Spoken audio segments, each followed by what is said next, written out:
कहीं जा रही हैं क्या? हाँ, वो अब्बू की तरफ जा रही हूँ। लेकिन मामा ने तो ड्राइवर किसी काम से भेजा हुआ है। ओह, चलो कोई नहीं, मैं कैब करवा लूंगी। बहुत अफसोस हुआ ये बात सुन के। अरे जब अल्लाह ताला ने आपको एक पर्सनल ड्राइवर भेजा है तो आप कैब पे क्यों जाएंगी? आई मैं आपको ड्रॉप कर दूं। नहीं फारिस, तुम अभी आए हो, रेस्ट करो, मैं मैनेज कर लूंगी ना। भाभी मैं आके रेस्ट कर लूंगा। मुझे बिल्कुल अच्छा नहीं लगेगा कि मेरी प्यारी भाभी जो हैं वो अकेले कैब्स और ये टैक्सी वगैरह पे जाएं। मैं आपको लेके चलता हूँ, आ जाए। Thank you.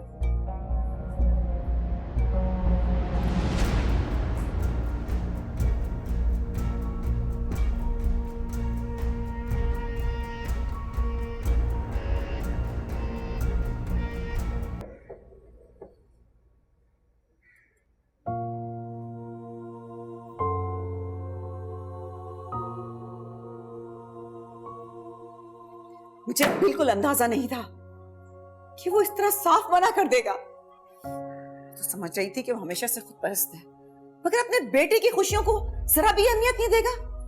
मगर मैं ही गलत थी, वो हमेशा से ऐसे ही था। मगर मुझसे गलती हो गई। मुझे आयशा के घर वालों को हर चीज साफ साफ बता देनी चाहिए थी। अब तो बात और खराब हो गई है। ना हम उन्हें कुछ बता सकते हैं और ना तुम्हारे डैड को फोर्स कर सकते हैं। इतनी मुश्किलों से सब चीजें ठीक हुई थी, बात फिर खराब हो गई। जी मैम, रिलैक्स, calm डाउन, पानी पिए। मैं डैड से बात करूंगा।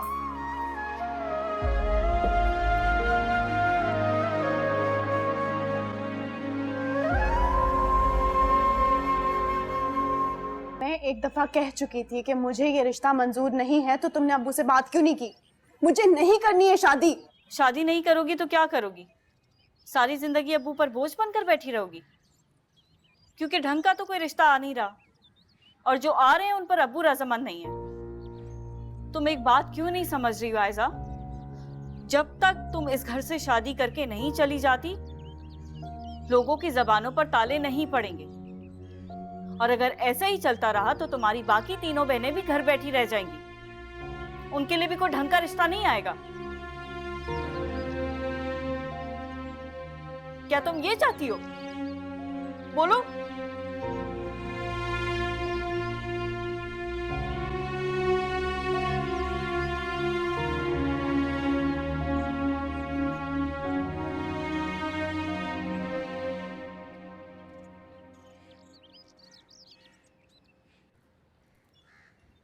आज बेटियों के बाप के लिए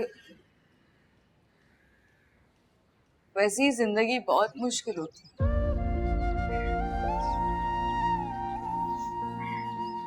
लोगों के तंज ताने जीने नहीं देते। कम से कम तुम तो अब्बू के लिए मज़ीद मुश्किलात पैदा मत करो।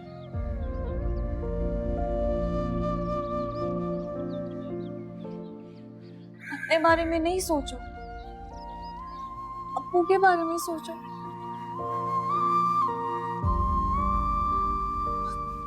उनके लिए इतना स्ट्रेस, इतनी टेंशन अच्छी नहीं है। मेरे दिल में तो बार बार ये ख्याल आता है कि खुदा ने खास्ता हमारे अब्बू को कुछ हो गया तो हम कहाँ जाएंगे? आप बताओ, हमारा उनके सिवा इस दुनिया में है वो?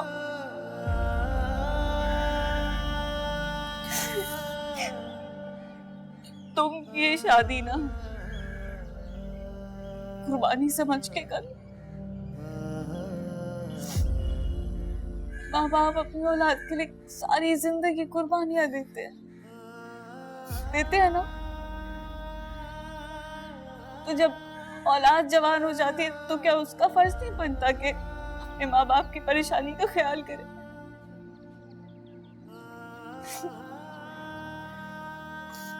क्या तुम दोगी ये कुर्बानी?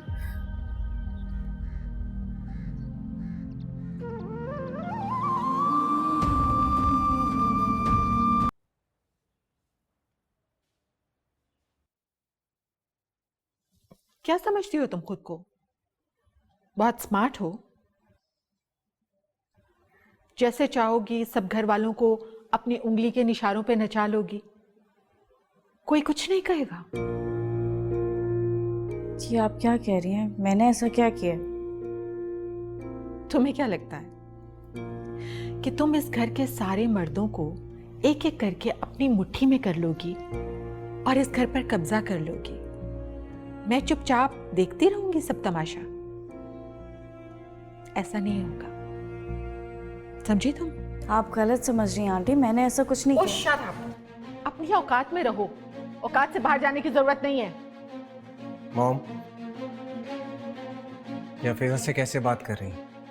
बिल्कुल उसी तरह से जैसे ये डिजर्व करती। नहीं मॉम, ये डिजर्व नहीं करती।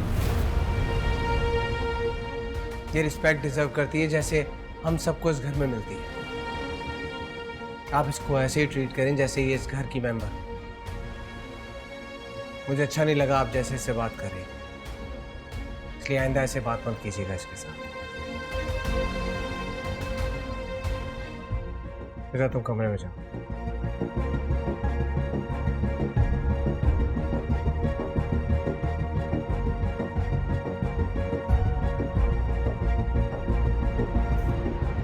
प्लीज।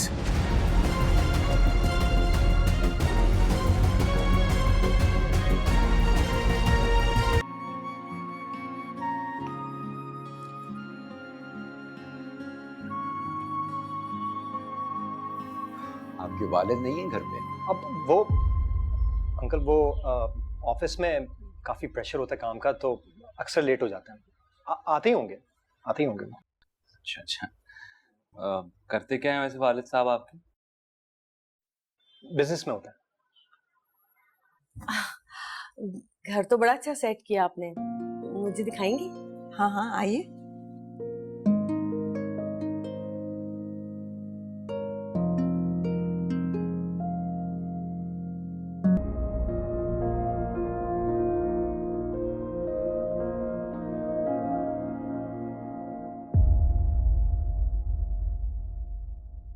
बहुत देर नहीं हो गई है अभी तक आपके हस्बैंड आए नहीं?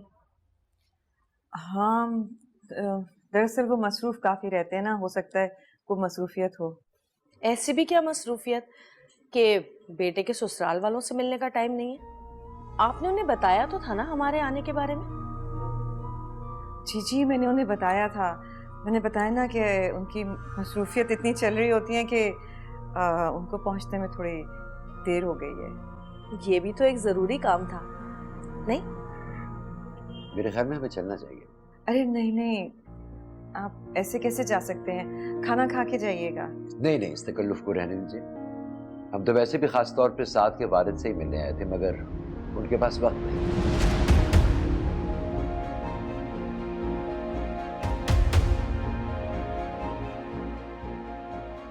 आप लोग आइए ना किसी दिन हमारे घर, तब खा लेंगे सबके साथ खाना।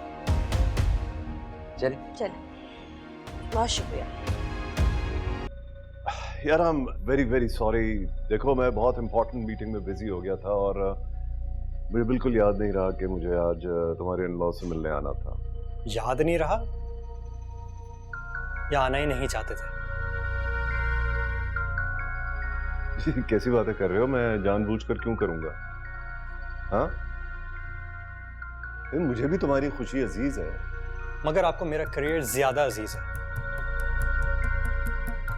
यही कहा था ना मॉम को आपने।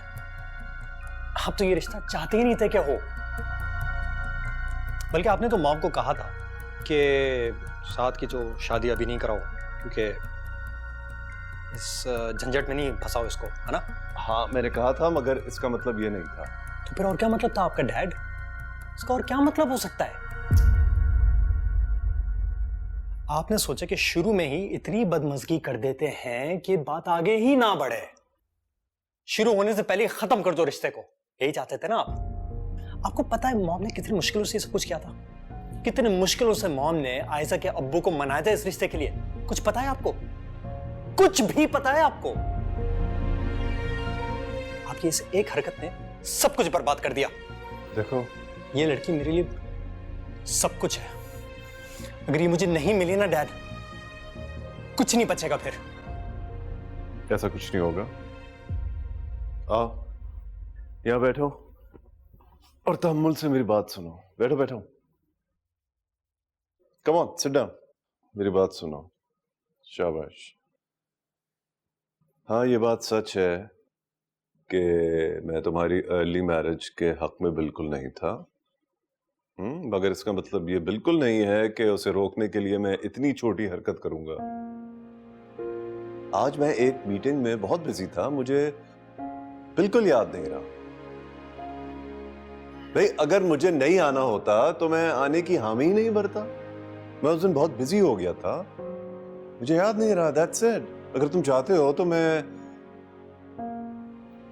तुम्हारे इन-लॉज को एक्सक्यूज कर लेता हूं। बहरहाल मेरी वजह से उनको जहमत हुई। आई एम योर फादर, मैं तुम्हारा दुश्मन नहीं हूं। तुम्हारी खुशी से बढ़कर मेरे लिए और कुछ नहीं है। Trust me on this, relax, don't worry, सब कुछ ठीक हो जाएगा। I am there for you. शाबाश।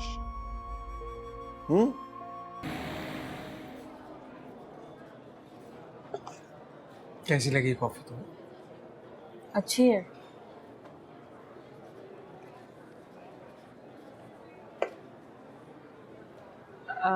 आप अक्सर यहाँ आते रहते हैं? हाँ, मेरी फेवरेट जगह है कॉफी की। यहाँ का एम्बियंस बहुत अच्छा है। जब भी यहाँ आता हूँ आई फील रिलैक्स्ड। तुम बताओ, तुम्हारे कौन से फेवरेट रेस्टोरेंट? मेरा? या कोई भी नहीं। क्यों? हम लोग कभी इतना बाहर गए नहीं खाना खाने। एक आधी बार गई थी अब्बू के साथ बाहर, लेकिन वो भी घर के आसपास ही गई। अब मुझे तो इतने ज़्यादा रेस्टोरेंट्स के नाम भी नहीं पता। यू नो व्हाट, ये एक अच्छी बात है शायद। नॉर्मली होता क्या, आप जब इतनी ज़्यादा चॉइसेस होती हैं आपके पास, कौन के नाम याद रखने पड़ते हैं। जब भी आप डिसाइड करते हो कहीं जाकर खाने का, फिर डिसाइड नहीं कर पाते। तो जब ऑप्शंस कम हो तो इजी रहता है। I think you are sorted. चलें, ये अच्छा बहाना है। कुछ और खाओ?